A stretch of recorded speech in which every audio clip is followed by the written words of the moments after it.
Hello, আমি doctor সমুজ্জ্বলা দেব, consultant dermatologist. আর আজকে আমি উইন্টারে হেয়ার আর স্কিনের কী প্রবলেম হতে পারে সেটা সম্বন্ধে কিছু ডিসকাস করতে চাই। সো ফার্স্টে স্কিনের ব্যাপারটা ডিসকাস করি। উইন্টারে যেটা আমরা সবাই জানি যে অ্যাটমসফিয়ারে বা হাওয়ায় আর্দ্রতাটা অনেকটা কমে যায়। তার জন্য যেটা হয় আপনার স্কিনটা খুব বেশি ড্রাই ফিল হয়। উইন্টারে দেখবেন অনেকেই ইচিংয়ের প্রবলেম কমপ্লেন করেন যে যেই শীতকাল আসে স্কিনটা এত ড্রাই হয়ে যায় যে গায়ে কিছু পরলেই যেন সারাক্ষণ একটা চুলকনি ভাব গায়ের মধ্যে আছে। সেটা কিন্তু খুব নর্মাল, সবার হয়। সো এটাকে আপনি কিভাবে প্রিভেন্ট করতে পারবেন তার জন্য আমি কয়েকটা টিপস দিতে চাই। নাম্বার 1, শীতকালে কারণ কি হাওয়ায় অ্যাটমসফিয়ারে আপনার ময়েশ্চারটা অনেকটা বেশি কম হয়ে গেছে, তো আপনার বডিতে যা ময়েশ্চার আছে ওটাও কিন্তু পুরোটা বাইরে চলে যাবে। সো আপনি যেটা করবেন সেটা হচ্ছে গিয়ে শীতকালে খুব বেশি গরম জল দিয়ে চান করবেন না। যখনই আপনি গরম জল দিয়ে চান করবেন তখন আপনার পোরসগুলো ওপেন হয়ে যায়, আর পোরস ওপেন হয়ে যাওয়া মানেই ময়েশ্চার প্লাস অয়েল দুটোই স্কিন থেকে এভাপোরেট হয়ে যায়। তারপরে যখন আপনি খুব গরম জল দিয়ে, খুব কমফোর্টেবল লাগে গরম জল দিয়ে চান করতে, বাট সেই চান করার পরে আপনি নোটিস করবেন যে স্কিনটা এক্সেসিভলি ড্রাই লাগছে।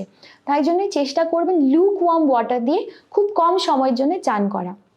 নাম্বার 2, শীতকালে কারণ কি আমাদের বডিটা বেশিরভাগই কাভার্ড থাকে সবার কেসে, তো এই জন্যে খুব বেশি সোপ ইউজ করার দরকার পড়ে না। ইনফ্যাক্ট উইন্টার্সে সোপ ইউজ করবেনই না।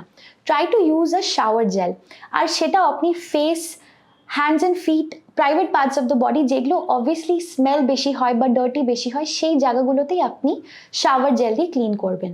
নাম্বার 3, চান করার পরেই ইমিডিয়েটলি আপনি গাটা মুছে নিয়ে টাওয়েল দিয়ে ড্রাই করে নিয়ে একটা যে কোনো ভালো বডি লোশন বডিতে অ্যাপ্লাই করতে পারেন। দ্য ইম্পর্টেন্ট পয়েন্ট ইজ চান করার পরেই লাগাতে হবে। আপনি কিন্তু চান করার পরে 1 ঘন্টা পর বেরিয়ে হঠাৎ আপনার মনে পড়লো যে এবার আমার ময়শ্চারাইজার লাগানো উচিত বা বডি লোশন লাগানো উচিত, সেটা করলে কিন্তু আপনি কোনো বেনিফিশিয়াল রেজাল্টস পাবেন না। তো আপনি চেষ্টা করবেন যে চান করার পরেই আপনি গায়ে বডি লোশনটা মেখে নেবেন। নাম্বার 4, শীতকালে আমরা সবাই উইন্টার ওয়্যার পরি, আমরা জ্যাকেটস পরি, উলেন সোয়েটার্স পরি, শল পরি, বাট আমাদের বডিতে কিন্তু যেই ওই সিনথেটিক মেটেরিয়ালটা টাচ করবে অনেকের খুব ইচিং হয়। সেটার দুটো কারণ, 1, আপনি অনেক দিন ধরে আপনার উইন্টার ওয়্যারগুলোকে আলমারিতে বা কাবার্ডে বন্ধ করে রেখেছেন, তো তার মধ্যে কিছু ডাস্ট মাইট গ্রো করে আর সেগুলো স্কিনকে ইরিটেট করে। তো চেষ্টা করবেন যে উইন্টার ক্লোথসগুলোকে ফার্স্ট টাইম পরার আগে আইদার একবার ভালো করে আপনি ঝেড়ে নেবেন, অর এটলিস্ট 1 দিন বা 2 দিন রোদের মধ্যে ড্রাই করে নেবেন। তাহলে কিন্তু আপনার এই ইচিং প্রবলেমটা হবে না। আর সেকেন্ড হচ্ছে গিয়ে ইটসেলফ সিনথেটিক ফাইবার্স আমাদের স্কিনকে ইরিটেট করে। এটা বাচ্চাদের কেসে বেশি অ্যাপ্লিকেবল। তো বাচ্চাদেরকে তো সবাই বেশি করে উইন্টার ক্লোথস পরায়। তো সব সময় মাথায় রাখবেন যে আপনার বডির পরে ফার্স্ট লেয়ারটা যেন পিওর কটনের হয়। You can wear a T shirt, you can wear a shirt, but first লেয়ারটা যেন কটন হয়। তার উপরে আপনি আপনার উইন্টার ওয়্যারটা পরবেন, তাহলে কিন্তু ইচিং অনেকটা আপনার কম থাকবে। And number 4 and my last tip for winters is that, কারণ কি উইন্টারে আমাদের খুব বেশি জল তেষ্টা পায় না, তো আমরা জল খাই না। সেটাও একটা কিন্তু কারণ যেটার জন্য আপনার স্কিন খুব ড্রাই হয়ে যেতে পারে। So please try to drink fluids. হয়তো আপনার জল খেতে ইচ্ছে নাও করতে পারে, but keep drinking fluids through out the day. তাহলে আপনার স্কিনটা ডিহাইড্রেটেড হবে না, আপনার বডি ডিহাইড্রেটেড হবে না, আর বডি ডিহাইড্রেটেড না হলে আপনার স্কিনটাও কিন্তু অত ড্রাই হবে না। সেকেন্ড যেটা আমি ডিসকাস করতে চাই সেটা হচ্ছে উইন্টারে হেয়ারে কী প্রবলেমস হতে পারে। ওয়ান ভেরি কমন প্রবলেম যেটা উইন্টারে সবার হয় সেটা হচ্ছে কি ড্যান্ড্রফ। সবাই কমপ্লেন করেন যে শীতকাল এলেই আমার ড্যান্ড্রফটা বেড়ে যায়। সেটা কেন হয়?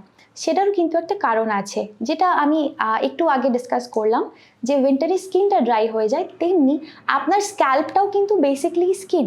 তো আপনার স্ক্যাল্পটাও ড্রাই হয়ে যাচ্ছে। সো দু রকমের ড্রাইনেস হয় আমাদের স্ক্যাল্পে। একটা হচ্ছে dryness which is not dandruff, তো অনেকে এমনি ড্রাইনেসের জন্য একটা ইচিং কমপ্লেন করেন, আর ইচিংটা যখনই স্ক্র্যাচ করা হয় তখন একটু হোয়াইটিশ একটা ফ্লেক্স বা পাউডার তৈরি হয়। সেটা কিন্তু ড্যান্ড্রফ নয়, that is normal dry scalp. সেটার জন্য আপনি যেটা করতে পারেন, you can use a good oil massage, because হেয়ারে তো আলাদা করে কোনো ক্রিম বা ময়শ্চারাইজার আমরা লাগাই না। For those who do not get this itching sensation on the scalp, যাদের মাথা সারা বছর ইচিং হয় না, জাস্ট উইন্টার্সেই হয়, তারা ড্রাই হেয়ারের জন্য, ড্রাই স্ক্যাল্পের জন্য একটু অয়েল ইউজ করতে পারেন। কি অয়েল আপনি ইউজ করতে পারেন? Preferably coconut oil. কারণ কি, আপনার মাস্টার্ড অয়েল বা অলিভ অয়েলের মধ্যে ইরিটেন্স থাকে, সেটা কিন্তু আপনার স্ক্যাল্পে একটু বেশি ইরিটেট করবে। So you can go for oil massage during winters and along with that use gentler shampoo. আপনি রেস্ট অফ দ্য ইয়ার যে শ্যাম্পুগুলো ইউজ করছেন সেটা না করে কোনো মাইল্ড শ্যাম্পু ইউজ করুন। সেকেন্ড গ্রুপ অফ পিপল যাদের উইন্টারে সত্যিকারের প্রবলেম হয় সেটা হচ্ছে ড্যান্ড্রফ।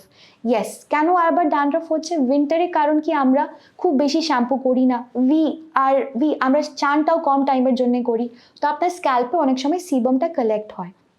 সিবাম মানে অয়েল যেটা বডি প্রডিউস করে, আর সেটা যত আপনার স্ক্যাল্পে কালেক্ট হবে আপনার হেয়ারে, আপনার স্ক্যাল্পে ফাঙ্গাস গ্রোথটা বেশি হবে, আপনার ড্যান্ড্রফ হবে।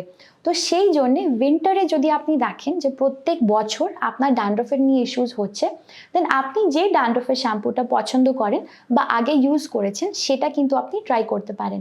It can be a cosmetic shampoo.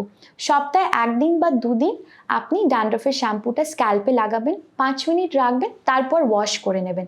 So this should take care of your problem. But এটা করার পরেও যদি আপনার মনে হয় যে না, আপনার ড্যান্ড্রফের প্রবলেমটা সলভ হচ্ছে না, আপনার এভরি সেকেন্ড ডে আপনার শ্যাম্পু করতে হচ্ছে বা তা সত্ত্বেও আপনার ইচিংটা কন্ট্রোল হচ্ছে না, তাহলে কিন্তু আপনার একজন ডার্মাটোলজিস্টকে কনসাল্ট করা উচিত, so that they can give you a stronger medicine which will take care of dandruff for this winter season. তো এইটা হচ্ছে হেয়ারের জন্য যা প্রবলেমস হতে পারে শীতকালে, অ্যান্ড আপনি কিভাবে এটাকে সলভ করতে পারেন। Thank you.